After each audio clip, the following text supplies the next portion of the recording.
रेखा गुप्ता दिल्ली की नवी मुख्यमंत्री बनी, बोली शीश महल में नहीं रहूंगी। प्रवेश वर्मा समेत 6 लोगों को मंत्री बनाया गया।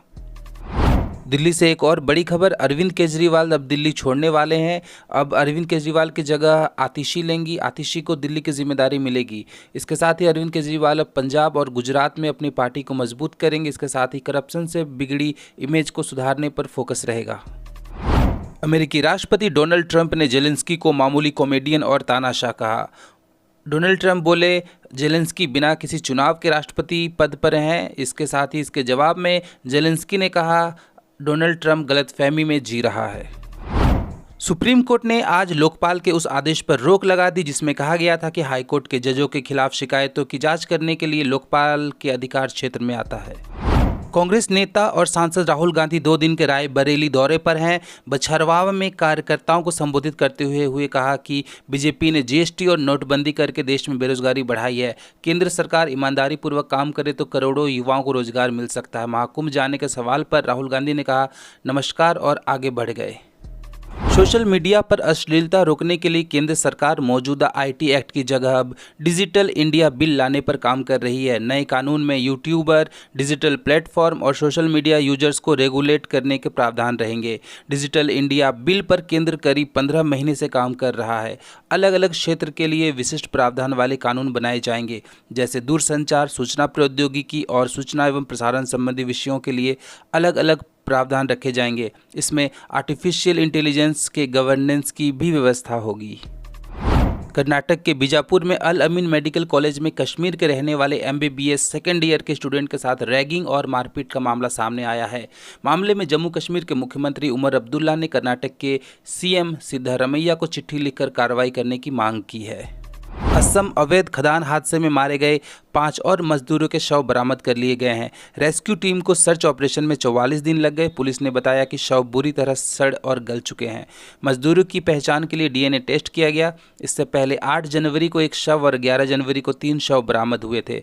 दरअसल दिमा हसाओ जिले की उमरंगसो कोयला खदान में पानी भरने से 9 मजदूर फंस गए थे। रेस्क्यू ऑपरेशन इंडियन आर्मी और एनडीआरएफ की टीम मिलकर चला रही थी। सरकार सभी पीड़ितों के परिवारों को 10-10 लाख रुपए की मुआवजा देगी। साथ ही अवैध रूप से चल रही 220 ऐसे ही खदानों को बंद किया जाएगा। हिमाचल प्रदेश के ऊंचे इलाकों में बर्फबारी शुरू हो गई है। शिमला के नारकंडा और कुफरी में भी गुरुवार सुबह से ही बर्फबारी जारी है। शिमला में न्यूनतम तापमान 3 डिग्री और अधिकतम 11 डिग्री दर्ज किया गया है। देश के 23 राज्यों में आज बारिश का अलर्ट है, जिसमें दिल्ली, हरियाणा, चंडीगढ़ में बारिश हो रही है। वहीं जम्मू कश्मीर, लद्दाख, हिमाचल प्रदेश, बिहार, झारखंड में ऑरेंज अलर्ट जारी किया गया है। भारतीय मौसम विभाग के अनुसार श्रीनगर में भी शीतलहर जारी है और हल्की बारिश हुई है। आज यहाँ का न्यूनतम तापमान 4 डिग्री सेल्सियस दर्ज किया गया है। मध्य प्रदेश में भोपाल समेत कई शहरों में बादल छाए हुए हैं। मौसम विभाग ने अगले 24 घंटे यानी कल से दिन रात के तापमान में 2 से 3 डिग्री की गिरावट होने का अनुमान जताया है। वहीं दूसरी ओर इंदौर, उज्जैन में दिन में गर्मी का असर देखा गया। पिछले कुछ दिनों में देश के लिए कुछ अच्छी खबरें आई हैं, जहां एक और खुदरा महंगाई और थोक महंगाई में गिरावट देखने को मिली है। वहीं अब बेरोजगारी में भी मामूली गिरावट देखी गई है। शहरी क्षेत्रों में 15 वर्ष और उससे अधिक आयु के लोगों के लिए बेरोजगारी दर अक्टूबर-दिसंबर तिमाही में घटकर 6.4% रह गई है। चैंपियंस ट्रॉफी 2025 की शुरुआत से पहले ही पाकिस्तान अपनी हरकतों से बाज नहीं आ रहा।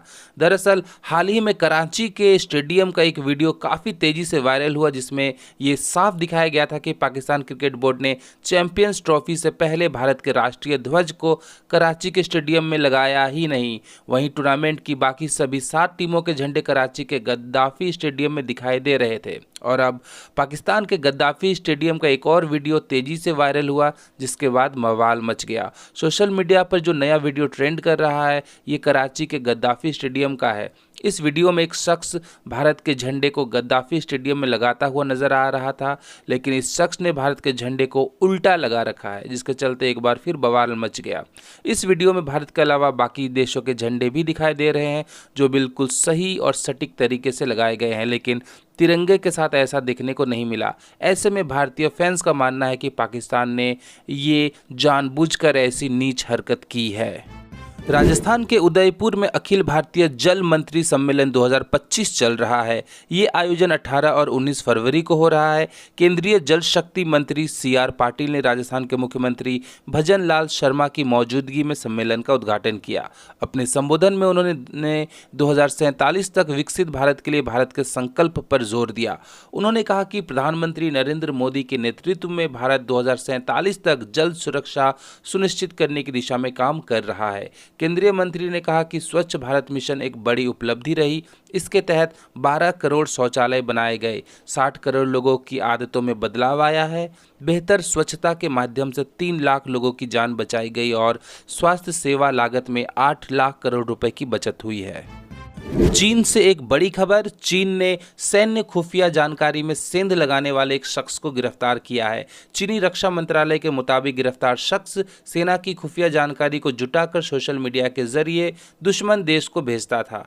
चीन ने जासूसी करने वाले इस शख्स की पहचान नी के रूप में हुई है। गिरफ्तारी के बाद अब चीन के वरिष्ठ पुलिस अधिकारी से पूछताछ में जुट गए हैं।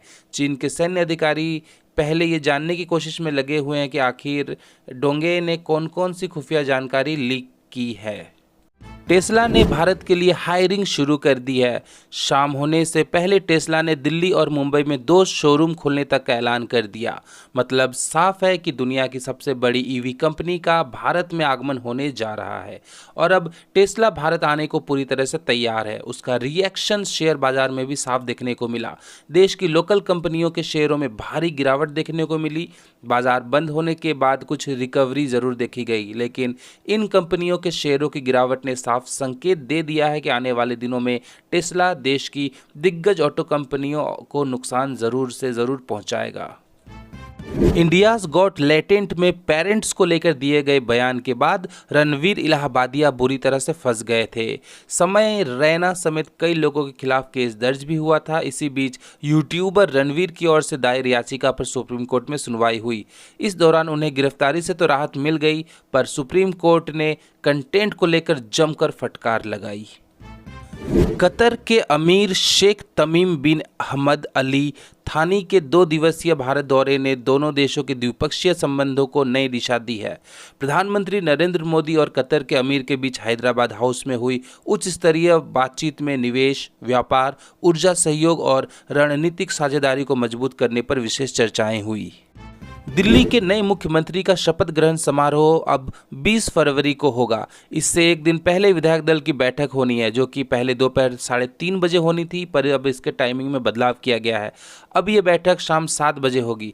बताया जा रहा है कि RSS के नए कार्यालय का उद्घाटन आज दोपहर 3 बजे होगा, जिस वजह से दिल्ली बीजेपी के कई बड़े नेता इस कार्यक्रम में जाएंगे। आपको बता दें कि दिल्ली के नए मुख्यमंत्री और उनका मंत्री परिषद 20 फरवरी को रामलीला मैदान में शपथ लेगा। शपथ ग्रहण समारोह से पहले दिल्ली में NDA शासित राज्यों के मुख्यमंत्री और उप मुख्यमंत्रियों की एक बैठक भी होगी। बैठक के बाद सभी मुख्यमंत्री और डिप्टी CM दिल्ली के नए मुख्यमंत्री के शपथ ग्रहण समारोह में शामिल होंगे।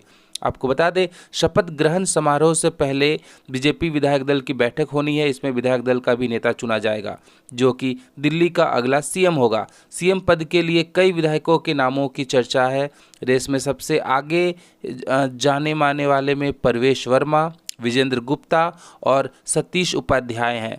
परवेश वर्मा ने विधानसभा चुनाव में दिल्ली के पूर्व CM अरविंद केजरीवाल को हराया है, जिसके चलते उनकी दावेदारी सबसे आगे मानी जा रही है। दिल्ली में बीजेपी सरकार के शपथ ग्रहण में बिहार के मुख्यमंत्री नीतीश कुमार शामिल नहीं होंगे। 20 फरवरी को रामलीला मैदान में होने वाले शपथ ग्रहण कार्यक्रम में JDU की ओर से पार्टी के नेता संजय झा और ललन सिंह शामिल होंगे।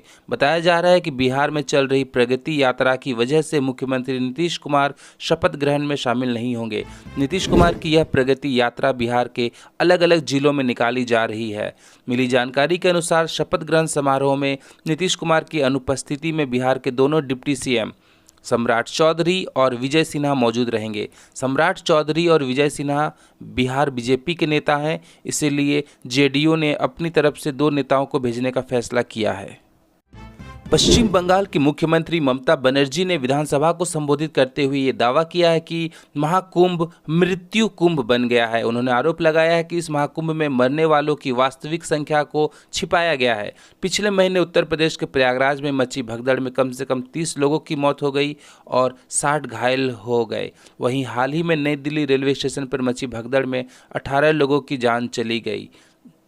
सीएम ममता बनर्जी ने पश्चिम बंगाल विधानसभा में ये दावा किया है कि बीजेपी सरकार ने महाकुंभ में मौतों की संख्या कम दिखाने के लिए सैकड़ों शवों को छिपा दिया। उन्होंने विधायकों पर निशाना साधते हुए ये भी दावा किया है कि बीजेपी विधायक मेरा सामना करने से डरते हैं, इसलिए जब भी मैं बोलती हूं तो वे सदन का बहिष्कार करते हैं।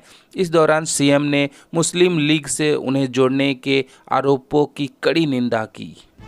केंद्रीय गृह मंत्री अमित शाह ने जम्मू कश्मीर के मुख्यमंत्री उमर अब्दुल्ला और उपराज्यपाल मनोज सिन्हा की मौजूदगी में राज्य में नए आपराधिक कानूनों के क्रियान्वयन की स्थिति की समीक्षा की। दरअसल अब जम्मू कश्मीर में कानून व्यवस्था सीधे तौर पर केंद्र सरकार की ओर से नियंत्रित की जाती है, क्योंकि पूर्ववर्ती राज्य को 2019 में जम्मू कश्मीर और लद्दाख के केंद्र शासित प्रदेशों में बांट दिया गया था।